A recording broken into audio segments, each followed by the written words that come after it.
Hey folks, Gary here. Happy Tuesday morning to you. What a great day to be alive. Cole and I have been outside and it's still cool, but it's not as cold as it was yesterday, so that's awesome. That's fantastic. Yeah, so I'm gonna be meeting with a bunch of folks in about an hour from now, and it's called a ministerial.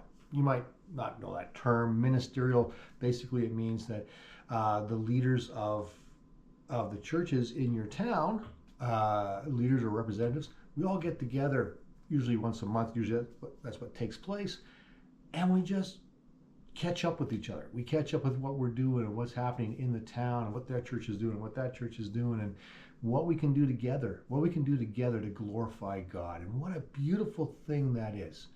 You know, it's not that long ago. Well, maybe it is that long ago. I remember back when I gave my life to the Lord, back in the late '80s, when I gave my life to Christ.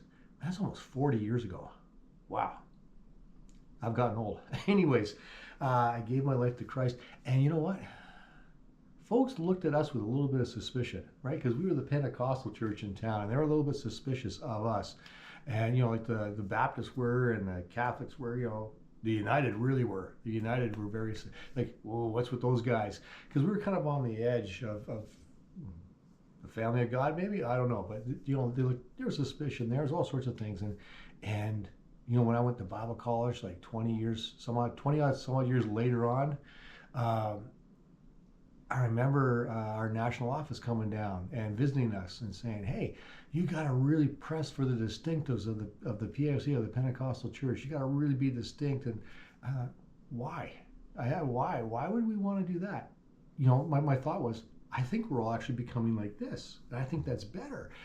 And you know what? We are. I've been looking at that, looking at churches that were more mainline become actually more charismatic, and looking at Pentecostal churches become maybe a little less. And we're starting to do this, which I think is really a good thing. There's something about the church being together like this. That is just so important. When we're like this, it's not good. When we're like this, it's really good.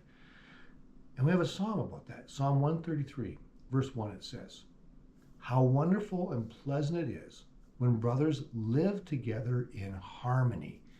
When we live together in unity, when we live together in harmony. You know, we serve a big God. Because we serve a big God, I've got to look at people who have different opinions of certain things and go, I don't think they're trying to be evil. I don't think they're trying to misrepresent what Scripture says. I don't think they're trying to do that at all.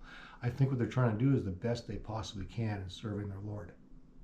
And so I can agree with them that God is amazing. I can agree with them that God gives salvation, and we can bless each other and we can work together to win the world to Jesus, right? So we can be this city on a hill. We can be the city of faith that cannot be hidden when we're like this, when we're together. And man, that is just so good. Now, if there's absolute heresy going on, if someone's, you know, if someone's saying, hey, you don't have to give your life to Christ to get saved, you can do it by good works. You just got to be a good person, and God will let you into heaven. If someone's saying that, well then, yeah, we got to say no, that's not right. Like, you got to stand up for things that are strict gospel truths for sure.